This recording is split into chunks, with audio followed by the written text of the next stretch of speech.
মাননীয় আদালত, আজ কাঠগড়ায় দাঁড়িয়ে আছে বেকারত্ব নামের এক ভয়ঙ্কর আসামি। এই বেকারত্ব এমন এক জিনিস যে মানুষকে সকাল ৮টায় ঘুম থেকে তোলে না, কিন্তু সকাল ১১টায় মা এসে বলে, এই এখনো ঘুমাচ্ছিস, চাকরি কি স্বপ্নে আসবে? বেকার ছেলের দৈনিক রুটিন, সকালে মোবাইল হাতে নিয়ে বলে আজই সিভি পাঠাবো, দুপুরে ইউটিউবে ভিডিও দেখে ১০ দিনে কোটিপতি হওয়ার উপায়, বিকালে বন্ধু ডাক দেয় চা খেতে আয়, আর বেকার বলে আজ ডায়েট করছি, মানে পকেটে টাকা নাই।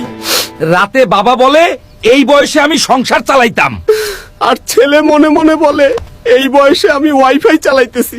বেকারত্বের অবস্থা এমন যে যখন ফোনে নোটিফিকেশন আসে তখন মনে হয় যেন একটা চাকরির ইমেল খুলে দেখছি, দারাজ সেলে 80% ছাড়।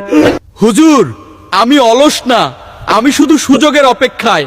আমার সিভিতে অভিজ্ঞতা নাই, কিন্তু ধৈর্যের ডিগ্রি আছে। একজন বেকার ছেলে সব জায়গায় অবহেলিত হয়, সে কোথাও সম্মান পায় না। Order, order. সমস্ত সাক্ষ্য প্রমাণের ভিত্তিতে এই আদালত ঘোষণা করছে যে বেকারত্ব অপরাধ না, কিন্তু হাল ছেড়ে দেওয়াটা একটা অপরাধ।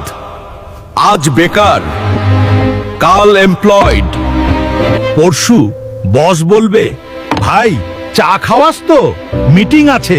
আর বেকার না থেকে বাবা মার কাজে সাহায্য করেন। বাবা মা না থাকলে বুঝতে পারবেন তারা কি ছিল আপনার জন্য। ভিডিওটি ভালো লাগলে লাইক, কমেন্ট, শেয়ার এবং সাবস্ক্রাইব করুন। ধন্যবাদ।